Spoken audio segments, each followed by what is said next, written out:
Bonjour à tous et bienvenue à un autre épisode d'Evelyne et Gabrielle font un podcast. Je me présente, pour ceux qui ne me connaissent pas, Gabrielle Caron, en compagnie de mon amie et collaboratrice et co-animatrice et historienne, Evelyne Ferron. Bonjour, ça me fait beaucoup de chapeaux aujourd'hui. Evelyne, on se retrouve aujourd'hui pour un nouvel épisode et ça fait longtemps que je t'achale pour parler de ça. Oui, on est dans la variété. J'espère que vous êtes contents depuis le début de cette deuxième saison. Je crois qu'on étire l'élastique dans à peu près tous les coins historiques et ce sera encore le cas aujourd'hui. Oui, depuis tellement longtemps que tu dis... Il me semble, Staline, ce serait tellement un bon personnage. Et voilà. Pour moi, Staline, c'est la personne la plus effrayante qui existe sur Terre avec Mao Tse-tung. Donc, je me demande pourquoi tu as cette espèce d'éclat dans les yeux quand tu mentionnes cet étrange personnage de l'histoire. Staline, en partant, je trouve qu'il est plus grand que nature. Je trouve que, comme beaucoup de personnages qu'on a abordés, c'est dur de délimiter le vrai du faux, quoique dans son cas, beaucoup d'horreurs sont vraies, là. Mais je trouve que c'est ça, tu sais, il est comme plus gros que nature. C'est comme une grosse ombre qui plane sur la Russie puis qui a vraiment imposer un régime de terreur, là. Oui. Puis tu sais, on parle souvent de Hitler avec tout ce qu'il a fait pendant la Deuxième Guerre mondiale, le massacre des Juifs et tout, mais Staline donne pas sa place, là. Je trouve que il est comme un peu méconnu au niveau des purges. Les purges staliniennes, c'est une époque que je trouve terrifiante, mais que je trouve fascinante aussi parce que tout le monde était suspect, tout le monde était un contre l'autre, tout le monde se regardait, tu pouvais être envoyé en Sibérie pour rien. Je trouve qu'il y a tellement d'horreurs qui ont été commises, puis ça me rentre pas dans la tête comment quelqu'un a pu monter jusque-là. Ça me rentre pas dans la tête comment, tu sais, en Russie, ils sont pas 8, là, ils sont des millions, là, des centaines de millions. Surtout à cette époque-là, le territoire de l'URSS, c'était gigantesque. Géographiquement parlant, là, quand on arrive dans les années 30, c'est le plus gros territoire unifié, là. Ils ont tout embarqué, tu sais, puis pas tout de leur plein gré, on s'entend, il y a la terreur qui fait que tu suis le groupe, mais tu comprends toute cette notion de Russie puissante, de Russie unie, de purification, du communisme aussi. Mais à sa mort, tu vois, en 53, Khrouchtchev a tout de suite voulu démanteler le côté terreur dont tu parles. T'sais, on va garder certains idéaux communistes, oui, mais ce côté terreur qu'on associe aux communistes, Khrouchtchev va essayer de casser ça un petit peu quand même. C'est ça, essayer, là, oui. Mais... Le fait que, tu sais, Lénine a côtoyé Staline, puis que pendant cette petite cohabitation, là, ou cette petite amitié, ben, il y a comme, j'ai l'impression, la balance. Oui, mais c'est parce que t'oublies qu'il y a un troisième personnage là-dedans, que Staline va persécuter et va réussir à faire assassiner. C'est l'amant de Frida Kahlo, c'est Léon Trotsky. Oui, en Amérique latine. C'est une sainte trinité. Des débuts du bolchevisme et du Parti communiste de ce qui devient l'URSS. Oh oui! C'est pour ça que je trouve que son histoire est incroyable et terrifiante, là, vraiment. La Russie me fascine, mais me fait peur en même temps, mais je trouve que son histoire est tellement riche. Alors, c'est pour ça que je voulais parler de Staline. Eh bien, écoute, je suis là pour répondre à tes questions au mieux de mes connaissances. Je ne suis pas une spécialiste de l'histoire russe, mais c'est sûr que c'est quand même un volet, quand on enseigne au collégial, inévitable. Donc, j'ai quand même mes bonnes bases dans tout ça, ne t'en fais pas. Mais tu sais, je veux dire, il y a peut-être des petits détails très pointus pour lesquels je vais échapper des dates, ou bon, je vais peut-être être moins précise, là, parce que il y a beaucoup de dates, il y a beaucoup de choses dans tout ça. Staline, quand même, a vécu jusqu'à l'âge de 74 ans, donc il va dominer, je dirais, la scène politique de sa mi-trentaine jusqu'à sa mort, ce qui est quand même une trentaine d'années assez spectaculaire, je dirais. Oui, puis de toute façon, si t'échappes de quoi, on invite les gens à aller sur Google, là. C'est accessible, c'est gratuit, si vous voulez en savoir plus, allez-y, là. Venez pas nous écrire pour nous demander « oui, mais… » Non, googlez. Voilà. On est un podcast clé en main pour la suite. Allez faire vos recherches. Oui, parce que dans les faits, le but, c'est de s'amuser. Je ne dois pas devenir un ordinateur, sinon je n'aurai plus de plaisir. Alors ça aussi, faut me donner un petit... un petit look. Et quoi de plus plaisant, Evelyne, que de parler de Staline ensemble? Vas-y avec tes tes questions. Je vais essayer de te suivre. Soyons peut-être un peu pédagogiques. J'ose pas espérer parce que c'est très lourd et complexe. Mais je vais suivre tes questions. Mais ça se peut des fois que je fasse des petits retours dans le temps pour placer nos auditeurs, nos auditrices dans cette histoire dans laquelle il y a beaucoup de bouleversements et de choses qui se passent. Donc allons-y avec tes questions sur Staline. Commençons avec le commencement, là. Est-ce que tu peux nous dire quand est né Staline puis où se situait la Russie politiquement, mettons, à cette époque-là? Quand on parle de Joseph Staline, Staline, d'ailleurs, c'est un surnom qu'il va se donner dans la trentaine. C'est pas son nom de famille. Son nom de famille est pas prononçable. C'est genre Jorlevika. Bon, il y a un nom très lourd. Pourquoi est-ce qu'il n'est pas russe? Il est géorgien. Et donc parle géorgien. Ne parle pas russe dans sa jeunesse. Donc, il est né en 1878 en Géorgie. D'une famille très, très pauvre. Son père est en fait un cordonnier et sa mère est d'une piété chrétienne orthodoxe assez exceptionnelle. Et en fait, ce qu'on doit savoir, c'est que dès sa tendre enfance, Staline, a un père qui est alcoolique, typique de ces petits villages de Géorgie qui vivent dans une pauvreté extrême, coincé justement là, aux limites de l'empire des tsars, qui est l'empire russe, mais la Géorgie est quand même un territoire un peu à part avec sa langue aussi. Donc, il parle le géorgien. Et sa mère, son rêve, c'est qu'il soit prêtre et même évêque. Alors, ouais, c'est là que c'est ce qu'il était supposé devenir. Mais c'est en même temps ce qui lui a offert une éducation. C'est que sa mère va réussir à le faire entrer dans un séminaire. Donc, il va avoir une éducation. Staline va pouvoir au séminaire apprendre le russe. Il va même apprendre des rudiments d'anglais, de grec. Il va maîtriser plusieurs langues, en fait, Staline. Et c'est ce qui va faire en sorte que quand arrivera la Deuxième Guerre mondiale, il va être capable de communiquer avec notre Mackenzie King ou avec d'autres personnages qui vont faire partie de l'alliance anti-Hitler.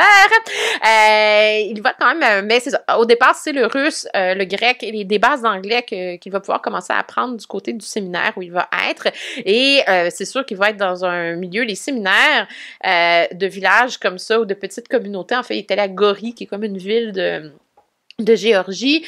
On s'entend dans les années, à la fin du 19e siècle, dans les années 1880, c'est quand même à la dure, là, tu sais, je veux dire, c'est des écoles où on bat les étudiants quand ils ont un mauvais comportement.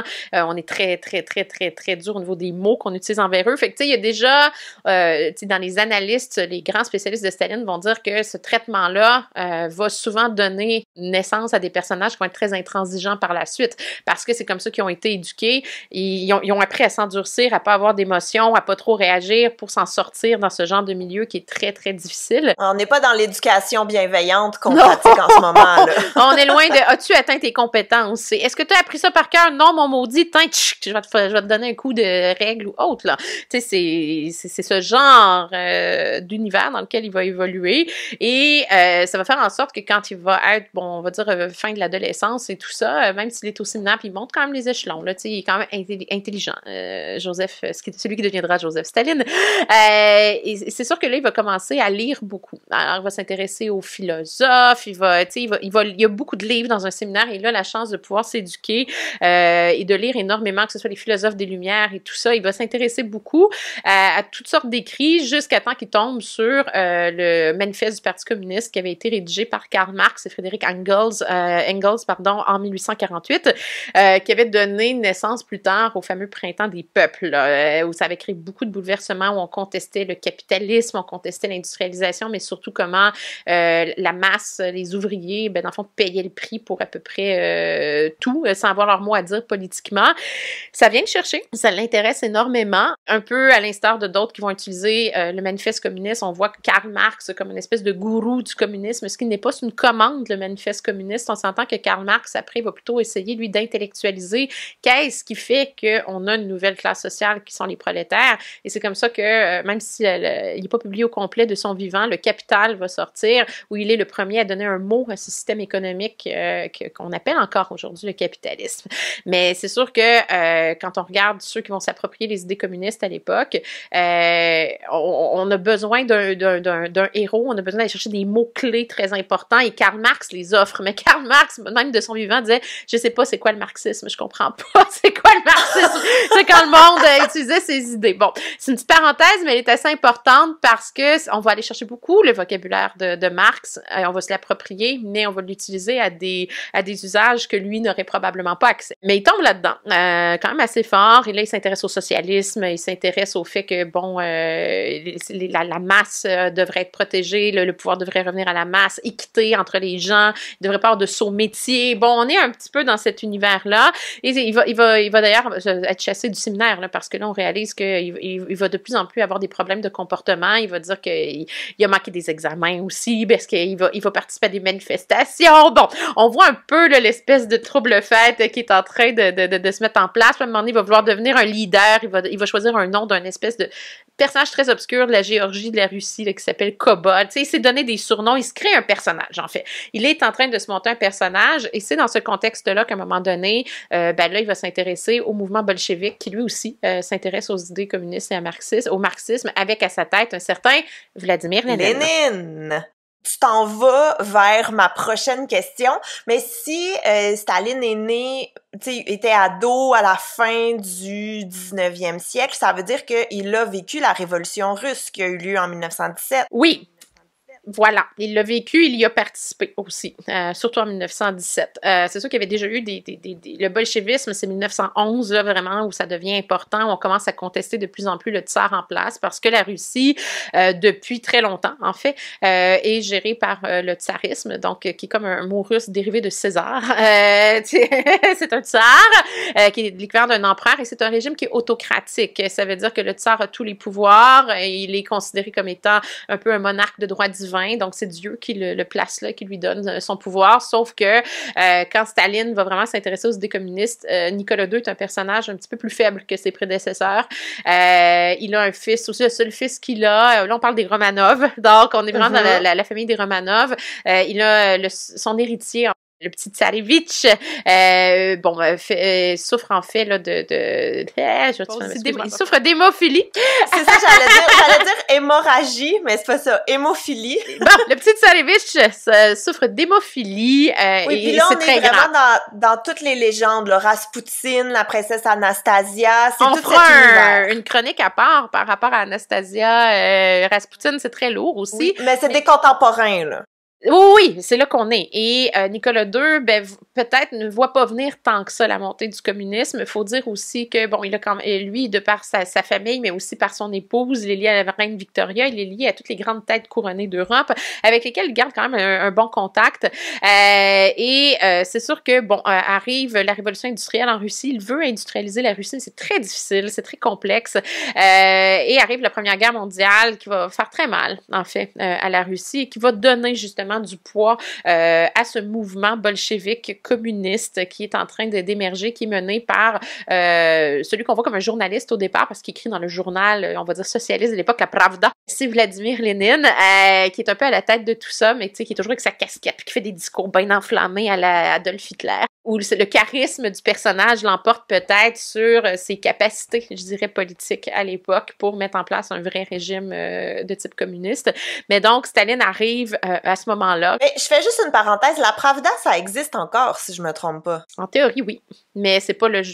On n'est plus dans la même lignée exactement. Non, dans la même ligne éditoriale. Ouais. Mais en fait, il y a eu plusieurs Pravda, là. Je veux dire, c'est un nom qui a été récupéré pour d'autres journaux, des publications en ligne et tout ça, donc faut pas trop se mélanger par rapport à tout ça. Le journal de l'époque, on n'est plus vraiment là-dedans. C'est plus ça. Non, c'était vraiment un journal, j'appelle, de propagande communiste, là, surtout à l'époque de Vladimir Lénine. Donc, quand le bolchevisme monte, c'est comme ça que graduellement Staline se joint au mouvement, et quand en 1917, là, on déclenche la révolution russe et que Nicolas II est capturé et donc abdique d'une certaine façon aussi, parce qu'il reconnaît que là, il l'a échappé. Il y a eu plein d'événements qui ont mené à tout ça, notamment qu'on a tiré lors d'un dimanche rouge sur la foule qui manifestait pacifiquement, parce que ce qu'on demandait, en fait, c'était d'avoir un parlement qui appuyait le tsar. C'est ça que la population demandait, en fait, c'est que la population ait un droit d'expression à travers des députés élus qui allaient donc travailler de pair avec le tsar, mais Nicolas II, de par son entourage, de plein de choses, avait peur de faillir, un peu comme Louis XVI, en fait, c'est un peu la même chose que la Révolution française, c'est qu'ils ont peur de faillir le système dans lequel ils sont nés. en osant ouvrir cette porte-là. Alors, c'est un petit peu là, une des raisons parmi tant d'autres qui explique cette fin de Nicolas II et des Romanov. Lénine, d'ailleurs, qui va les envoyer très loin en Sibérie dans une maison où ils seront un jour fusillés. Là, ça va sortir plus tard. Les gens ne le savent pas à l'époque. Mais Lénine est donc quelqu'un qui veut établir un système à la dure. Donc, en 1917, Staline est aux commandes. Il est avec Lénine. Il fait partie, en fait, là, des hautes têtes, en fait, de ce mouvement-là. C'est un homme éduqué. C'est un homme, justement, qui parle plusieurs langues. C'est très pratique aussi à l'époque.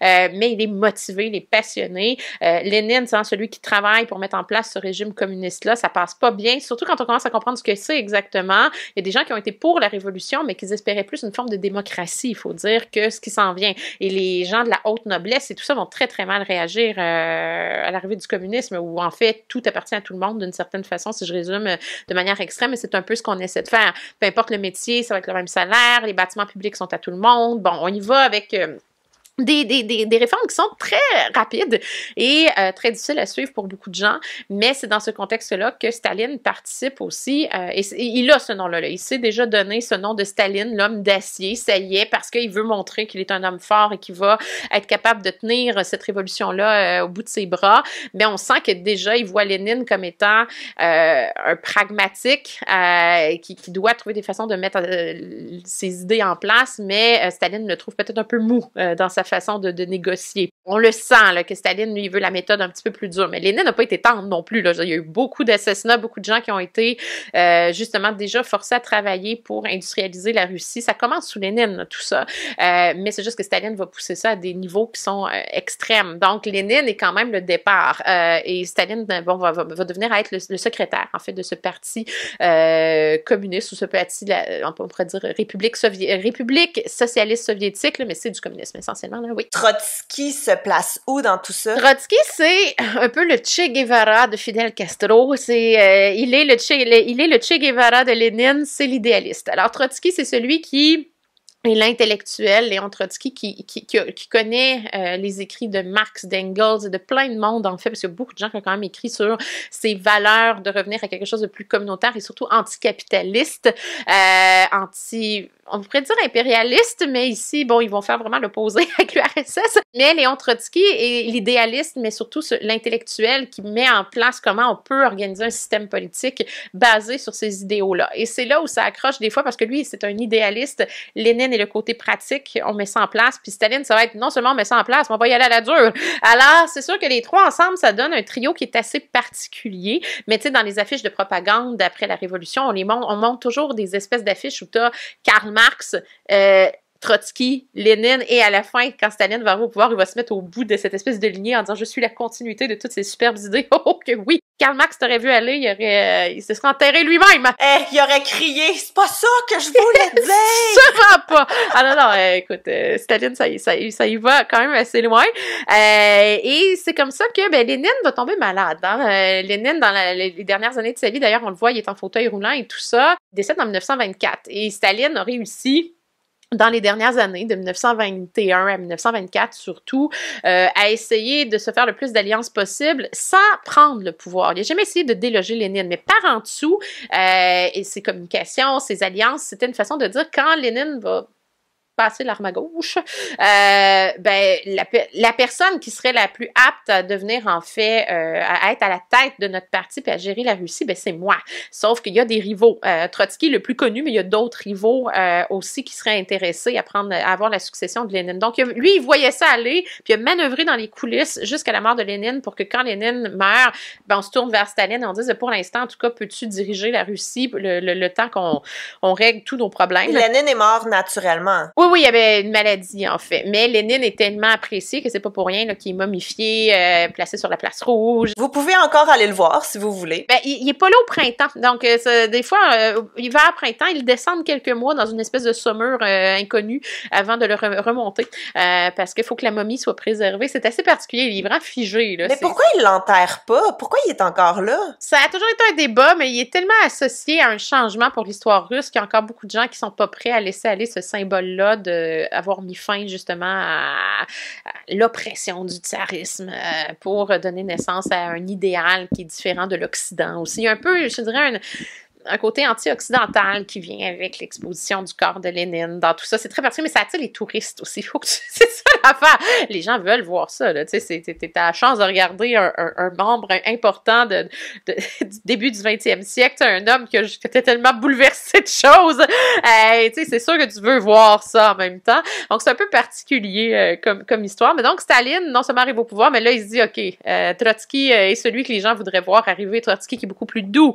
Trotsky qui est l'idéaliste. Donc, volontairement, il le pourchasse et veut l'assassiner. C'est ce qui fait que Trotsky part en exil. Hein. Il va aller se réfugier en Norvège. Et là, Staline va dire aux Norvégiens, on vous achète une quantité assez appréciable de poissons pour nos territoires. Si vous gardez Trotsky chez vous, on arrête d'acheter du poisson. Et c'est comme ça que Trotsky va réussir grâce, en fait, à Frida Kahlo et leur entourage à arriver du côté du Mexique. Le Mexique qui aussi prône les idées communistes, la révolution, etc. à ce moment-là, où il sera assassiné d'un coup de pioche derrière la tête, malheureusement. Après avoir baisé avec Frida Kahlo, un petit peu quand même. Ben, regarde! Il s'est amusé à la fin, c'est ça! C'est comme ça que Staline, on peut dire vraiment, à la fin des années 20, est l'homme fort. Donc, c'est comme ça aussi qu'il va se donner un titre. On est vraiment dans toutes les bases de ce qui va devenir une dictature. C'est que là, il va avoir un culte de la personnalité pour que les gens comprennent pourquoi il est là, pourquoi il va rester au pouvoir. On écrit des livres sur lui, on modifie des manuels scolaires. Il y a tout un culte de la personnalité au niveau de comment on le présente. On le présente comme le gentil papa. Staline, il a l'air de gentil papa. C'est ça l'affaire. Il a la grosse moustache, puis il rigole. Mais c'est lui qui se fait appeler le petit père des peuples, non? Exactement. Petit père ou petit frère des peuples, exactement. Où on voit beaucoup d'images de propagande où il est habillé en blanc, puis les gens lui amènent des fleurs et tout ça, puis il touche les gens comme « je suis là pour vous protéger, je suis votre protecteur », finalement, dans un monde qui est en bouleversement un peu partout. L'entre-deux-guerres, c'est quand même particulier en Europe. Il n'y a pas un pays qui n'est pas dans une période, on dirait, de crise. Il va y avoir le crash boursier, mais aussi, bon, les années folles d'un côté. Il se passe tellement de choses dans les années 20, là. Et Staline, lui, il se dit « bon, moi, je la vois venir, la Deuxième Guerre mondiale, je suis pas idiot. Non seulement je vais étendre mon territoire comme il faut, mais il faut qu'on soit prêt du point de vue économique et industriel. Donc, c'est une industrialisation forcée.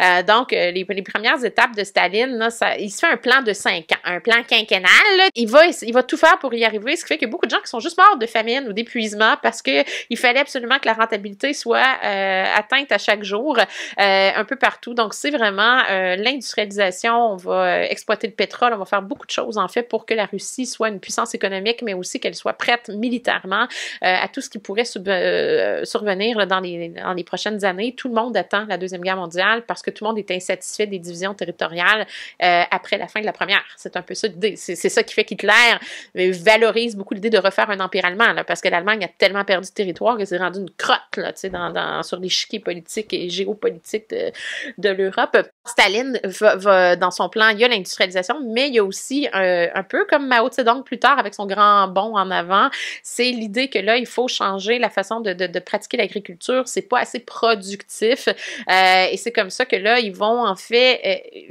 nationaliser les terres agricoles, les terres vont appartenir à l'État et les paysans vont travailler un peu pour l'État et ça ne marche pas. Mais c'est là qu'ils vont créer ce qu'ils appellent les kolkhozes, c'est ça? Oui, qui sont ces espèces de regroupements collectifs là, de travail des terres, puis ça marche pas. Écoute, il y a beaucoup de gens qui sont morts de famine parce qu'on n'a pas compris comment fonctionnait l'agriculture. On a essayé de transformer des paysans en industriels de l'alimentation. Tu sais, ça ne fonctionne pas. Ça n'a pas fonctionné en Chine non plus, où on a même des exemples de cannibalisme tellement les paysans étaient rendus assez loin dans ce genre de situation. Mais Staline, pour lui... c'est des dommages collatéraux. Exactement, là. Pour un plan qui est beaucoup plus vaste. Donc, pour lui, ça ne le dérange pas, en fait, qu'il y ait autant de monde qui meurt de famine s'il peut atteindre ses objectifs. C'est qu'ils sont comme allés trop vite sans outiller les gens nécessairement. Là. Sans les outiller, sans comprendre que le territoire est vaste, qu'il y a tu sais, je veux dire, il y a sans comprendre le territoire aussi, ses demandes, tu sais, on peut pas faire pousser certaines choses à certains endroits, ou du moins la productivité sera pas la même parce que, bon, il y a des questions climatiques, il y a des questions de type de sol, il y a des questions d'eau, d'arrosage, tu sais, il y a tellement de facteurs qui entrent dans tout ça, puis des paysans qui sont habitués de cultiver le pain de terre pour eux, pour survenir à leurs besoins, versus entrer dans nourrir une collectivité, nourrir des villes, tu sais, c'est beaucoup plus lourd, là. Et parallèlement à tout ça, t'allais dire qu'il se passe d'autres choses. Voilà, il se passe d'autres choses. Les années 30. Les années 30 et Staline. Staline qui va faire frémir l'Angleterre, la France, les États-Unis qui vont comme faire ouh, mais qu'est-ce qui se passe sur ce vaste territoire qui s'appelle maintenant l'URSS, donc l'Union des républiques soviétiques socialistes? Il fait un peu peur parce que là, il y a beaucoup de témoignages de morts. On parle de millions de morts parce que Staline, en même temps, est quelqu'un qui, comme beaucoup de dictateurs d'ailleurs, parce qu'il est en train de prendre le pouvoir par une certaine force, quand quelqu'un le contredit, c'était dès le départ, mais ça arrivait sous Lénine aussi, ces gens-là avaient tendance à disparaître. On les envoyait, oui, travailler en Sibérie ou des fois, ils faisaient juste mourir. C'est la stratégie de la Gestapo aussi, là. Le fameux toc-toc-toc à la porte, là, faisait terriblement peur. Et donc, un régime de peur qui s'est comme instauré, mais graduellement. Staline, il est fin, il a l'air gentil avec tout le monde, mais quand il sourit, tu sais jamais, il faut pas que tu parles avant lui. Il y a comme des espèces de code non dit de comment se comporter pour éviter d'être comme ciblé puis de peut-être disparaître à tout jamais. Puis il faut dire d'ailleurs que Staline, à ce moment-là, avec son culte de personnalité, il se fait maquiller beaucoup. Aujourd'hui, on est en train de montrer beaucoup de photographies où il est au naturel. Il a le visage complètement troué, hein, Staline, parce qu'il y a eu la variole quand il était enfant. Ça a laissé des ravages sur sa peau, mais sur les affiches, sur les photos officielles, il est maquillé, donc il a l'air très vraiment bien, mais les images d'archives, surtout quand c'est colorisé, là, tu vois les trous là, dans sa peau, c'est assez hallucinant. Donc, de près, il devait être quand même assez un peu effrayant, hein, je dirais, à regarder. Là. Oh oui, c'est pas un trou de varicelle. Tu sais, je veux dire, il y a vraiment la... Grêlé, là. Oh oui, solidement. Un côté plus que l'autre, d'ailleurs, quand tu regardes certaines images de très près.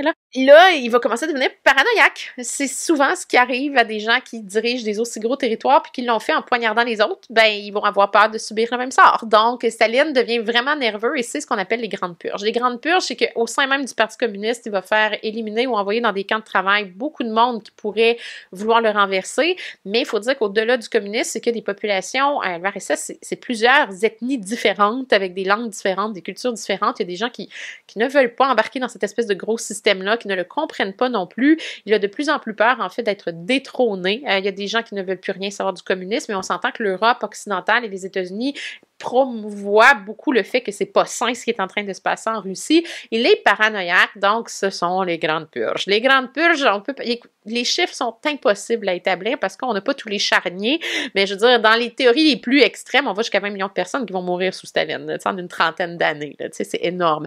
Mais il y a des images d'archives, surtout que là, maintenant, le KGB et tout ça, de plus en plus rendent accessible des archives. Commence à ouvrir. Effectivement, de ces époques-là, on commence à réaliser que, wow, le monde ne mentait peut-être pas tant que ça. Donc, ce sont les fameuses goulags. Une goulag, c'est un camp de travail. Hitler n'a rien inventé. Il va juste aller plus loin avec des chambres à gaz, mais essentiellement, il n'est pas l'inventeur du camp de travail, vraiment pas. Mais Staline est vraiment celui qui va les rendre...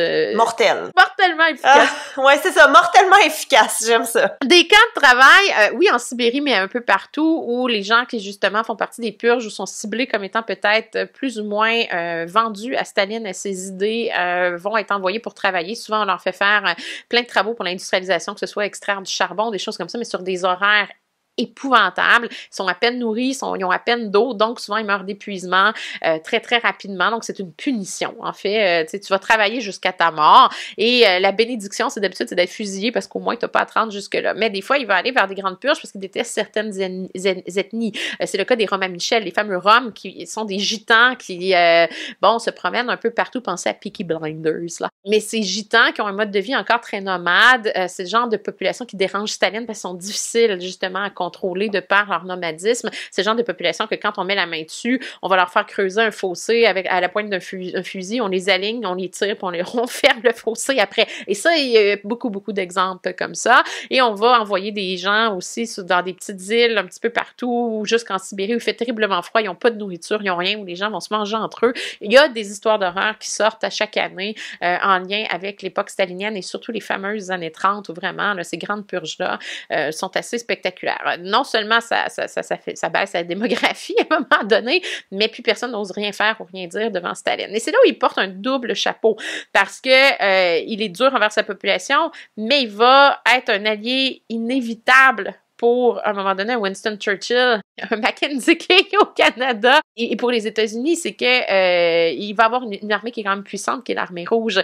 Et on va devoir... Ils peuvent pas gagner la guerre sans lui. On a besoin de lui, effectivement. Et c'est là où, même si on n'est pas d'accord avec sa façon de faire et ce qu'il est, quand on se bat contre Hitler, ben là, si lui est prêt à nous aider, ben, on en a besoin. T'sais. Bon, l'armée rouge est quand même celle qui libère Auschwitz, là, le 27 janvier 1945. Mais avant ça, ils ont subi un contre-coup parce que, bon, Staline, c'est aussi, au départ, il voit aller Hitler, puis il fait comme, un peu comme Mussolini de son côté ici, ils font comme, c'est qui ce cinglé-là? Parce que des deux côtés, on le voit comme un fou. Hein? Mussolini, autre homme fort de l'Italie, mais qui a qui considère, du moins qu'il a une forme d'intelligence. Staline, même chose. Voit ce Hitler qui a des visées très grandes, et pour l'URSS, ben, c'est terrible. Hitler qui est vu un peu comme un cinglé, mais pour l'URSS, c'est vraiment dramatique parce que là où est située l'Allemagne, quand Hitler va vouloir commencer à grandir son territoire, ben, il va aller inévitablement vers l'URSS. C'est la raison pour laquelle il y a un pacte de non-agression qui est signé au début de la Deuxième Guerre mondiale en 1939. Hitler va pas respecter partout. En 1941. Allô? Je t'encule, j'arrive par en arrière et je te prends par surprise. Et Staline, quand il va recevoir... Les gens ne voulaient pas lui dire. Les gens avaient tellement peur de Staline que ça a pris une dizaine de jours avant qu'il soit officiellement averti que l'armée rouge était rentrée sur le territoire de l'URSS. Parce que les gens avaient peur de mourir en lui annonçant la nouvelle. Tu sais, je veux dire, c'est quand même surréaliste quand tu y passes, les gens. 10 jours! Mais 10 jours, c'est énorme, là! C'est pour ça qu'ils ont eu le temps d'aller aussi loin. Oui, puis c'est parce que le chef est pas prévenu. Le chef d'État n'est pas prévenu encore parce que tout le monde a peur de sa réaction. Alors, c'est sûr que ça nuit à l'armée rouge, mais Staline est un fin stratège militaire. Ils vont réussir quand même à remonter et à chasser finalement les Allemands. Et c'est comme ça qu'en 1941, ben là, l'armée rouge va changer de côté. En fait, l'URSS change ses allégeances, va envoyer promener Hitler et va commencer à tendre la main à un Winston Churchill du côté de l'Angleterre. Là, vraiment, on veut trouver une façon de mettre fin à Hitler. C'est là où on va chercher des façons de s'allier pour pouvoir mettre un terme à tout ça. Staline devient un allié, surtout pour la fin de la Deuxième Guerre mondiale. On a besoin de son armée, on a besoin de ses positions géographiques, de ses connaissances aussi de ce qui se passe en Europe. Et l'armée rouge, ben, elle est une arme redoutable contre Hitler à un moment donné. Et effectivement, ce sont eux qui vont réussir à libérer Auschwitz. Là. Et c'est comme ça aussi qu'ils vont prendre Berlin, qu'on va avoir Berlin-Est et Berlin-Ouest aussi par la suite. Mais c'est la raison pour laquelle ce qu'on vient de raconter, il est horrible, mais en même temps, on ne peut pas le démoniser à 100% parce que quand il a viré de bord, ben, il a quand même aidé à mettre fin à la Deuxième Guerre mondiale et à libérer certains camps de concentration. Fait que, tu sais, c'est sûr que c'est pas lui personnellement, mais c'est son armée qui le fait, c'est l'armée rouge. C'est ce qui fait que souvent, en Occident, on essaie on le passe vite. On le connaît pas bien, mais volontairement, on veut pas trop montrer à quel point il était terrible, mais qu'on avait quand même pas le choix de s'associer à un monstre comme ça pour gagner la guerre. C'est là où c'est toujours un petit peu délicat. Dans l'histoire de géopolitique où, ben oui, Staline a été important. En même temps, on n'approuve pas nécessairement ce qu'il faisait sur son territoire, mais on va fermer un peu les yeux. On va aller plutôt mettre le blâme sur Hitler et les génocides juifs, mais on regarde pas le génocide. Pas mieux de l'autre bord, là.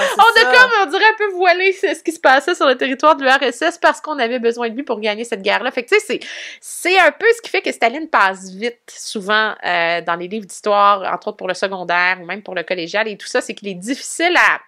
On peut pas de toute façon, faut pas être juge, mais tu sais. Ben, je pense que ses actes parlent pour lui-même. Il y a tellement de monde qui meurt, tu sais, c'est ça. En même temps, il y en a qui vont dire, oui, mais pour tenir un régime communiste comme ça, la quantité de démographie qu'il y avait, il n'y avait pas le choix de dire de la manière forte. Tu sais, c'est ça, ce genre de personnages-là qui ont des idéaux révolutionnaires. C'est comme Ernesto Che Guevara, c'est comme Fidel Castro aussi du côté de Cuba. Il y a des gens qui vont justifier la violence pour réussir à mettre en place certains idéaux. C'est là où souvent on s'entend pas sur l'espèce de legs à laisser à un personnage historique. Donc, Staline, en fait, il y a un double legs. Il y a le legs du monstre, en fait, du dictateur avec un culte de la personnalité immense, dont tout le monde a assez peur au point où il ne dit pas tout de suite que Hitler est sur son territoire. Et de l'autre côté, ben, une armée quand même bien organisée et quand il change de côté, ben, il va vraiment être un outil majeur pour mettre fin à la Deuxième Guerre mondiale. Fait que, tu sais, c'est très délicat. Mais en même temps, j'ai l'impression, puis je sais pas si c'est le bon terme, mais j'ai l'impression que c'est comme de l'égoïsme. Tu sais, dans le sens qu'il a changé de camp pour ses propres intérêts et non pas pour le bien du monde, là, tu sais. Puis on se rappelle que ce qu'il a fait avec Berlin-Est puis toute l'Allemagne de l'Est, c'était pas glorieux non plus. Il n'y a rien de glorieux dans tout ça. Mais à l'époque, ça sert les Américains, ça sert tout le monde. Donc, il y a un contrôle. Et on a besoin de ce contrôle-là. Puis s'il est prêt à en assumer une partie, il y a une Europe à reconstruire de l'autre côté. L'Angleterre est dans un piteux état. C'est nécessaire. Mais tu sais, en même temps, au départ, il est donc allié des Américains. Qu'est-ce qui se passe, par contre, c'est que les Américains vont dire « J'ai pas besoin de toi pour gagner la Deuxième Guerre mondiale. J'ai une bombe atomique. » Puis les Japonais, je te veux pas, en fait, dans mes pattes quand je vais aller leur botter le derrière. Les Américains se sont débrouillés tout seuls avec le Japon, qui est donc la dernière étape de la Deuxième Guerre mondiale. Hitler, c'est une chose, mais il reste le Japon. Le Japon qui a attaqué Pearl Harbor, le Japon qui est l'ennemi numéro 1 des Américains. Les Américains leur balancent 2 bombes atomiques et mettent fin à la Deuxième Guerre mondiale. C'est là où Staline est devenu comme « Ah ben, mais... » J'avais l'espèce d'aura, là, cette gloire d'être celui qui avait comme mis fin à une partie de la Deuxième Guerre mondiale, mais vous l'avez achevé avec quelque chose que je n'ai pas, mais regardez-moi bien le développer, par exemple, qui est l'arme atomique. Et c'est le début de la guerre froide. Les germes de la guerre froide vont naître là, vont naître de cette espèce un peu comme une guerre du Péloponnèse entre Sparte et Athènes. C'est une guerre d'ego, de qui a la plus grosse armée. Je pensais à dire qui a le plus gros pénis. Ben, qui encule le plus fort, peut-être, parce que c'est un peu ça. Donc, c'est les germes de la guerre froide. Et donc, là, les relations entre les Américains et Staline et l'URSS vont s'effondrer. Et on va entrer dans un autre genre de guerre, surtout que les Américains vont vraiment vouloir mettre fin au communisme quand ils voient les ravages de tout ça. Là, ils sont anticommunistes à l'os, ça va être la guerre du Vietnam plus tard, ça va être plein de choses. C'est Cuba. Cuba qui s'allie après à l'URSS, parce qu'ils n'ont pas, à l'Union soviétique, ils n'ont pas le choix, en fait, parce que les Américains vont les envoyer valser. C'est fou là, ce qui s'amorce pour les années 60 du point de vue de la géopolitique, mais Staline ne sera plus là pour porter tout ça parce qu'il meurt de ce qu'on pense être un ACV à l'âge de 74 ans en 1953. Mais reste que les germes de la guerre froide sont déjà là de par cette espèce de colère qu'il entretient à l'idée que la Deuxième Guerre mondiale s'est terminée par les Américains sans l'aide de l'URSS. Donc, il n'a pas il ne termine pas avec tous les honneurs. Et ça va le déranger énormément. Mais il n'y a pas Vladimir Poutine aussi qui avait fait une sortie il y a quelques années comme quoi il voulait qu'on reconnaisse le sacrifice de l'Armée rouge pendant la Deuxième Guerre mondiale? Ben oui, c'est sûr, mais il le fait souvent, en fait. Quand on commémore les morts ou les soldats, ben en fait, quand on parle du jour du souvenir pour la première, mais aussi donc la Deuxième Guerre mondiale, souvent on délaisse un petit peu la Russie dans tout ça.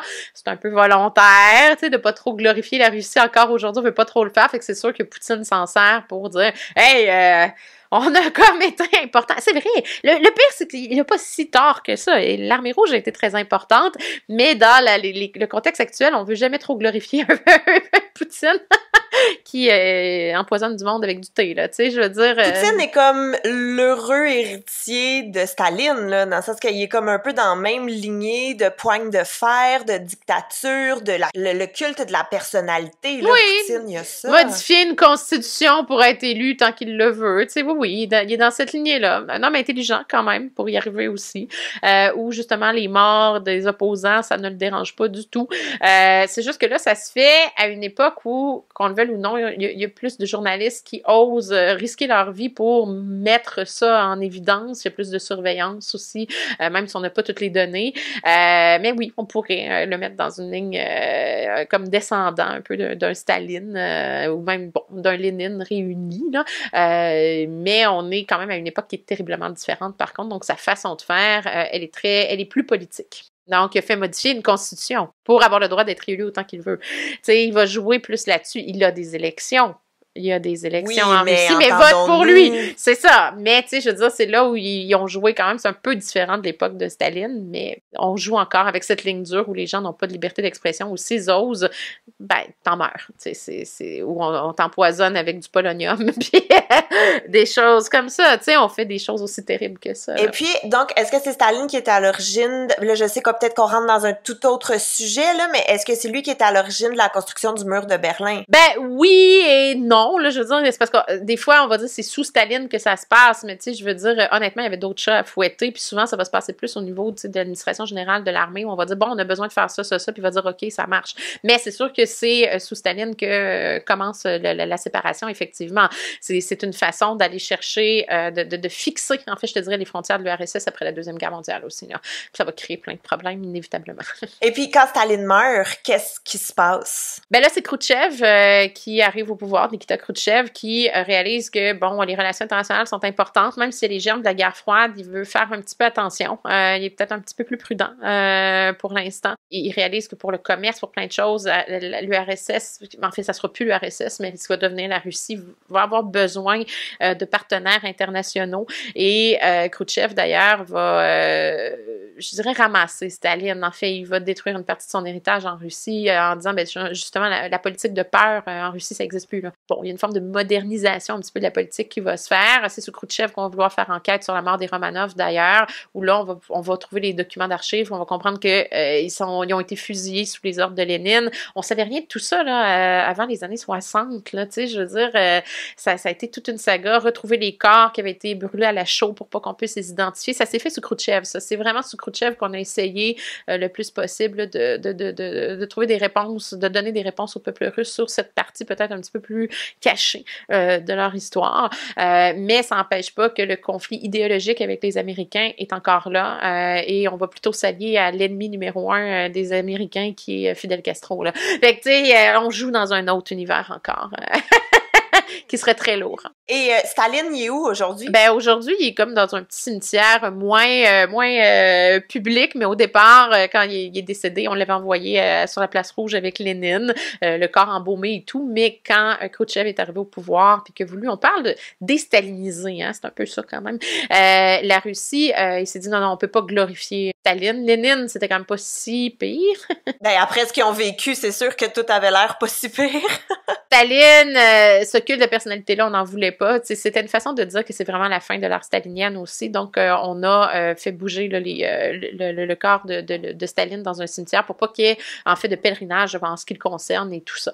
Donc, en 61, là, son corps a été déplacé de la place rouge. Est-ce qu'il y a d'autres choses que tu voulais ajouter sur Staline en terminant? Je pense que c'était ça. Et sérieux, c'est tellement triste en même temps. Il y a tellement de choses qui...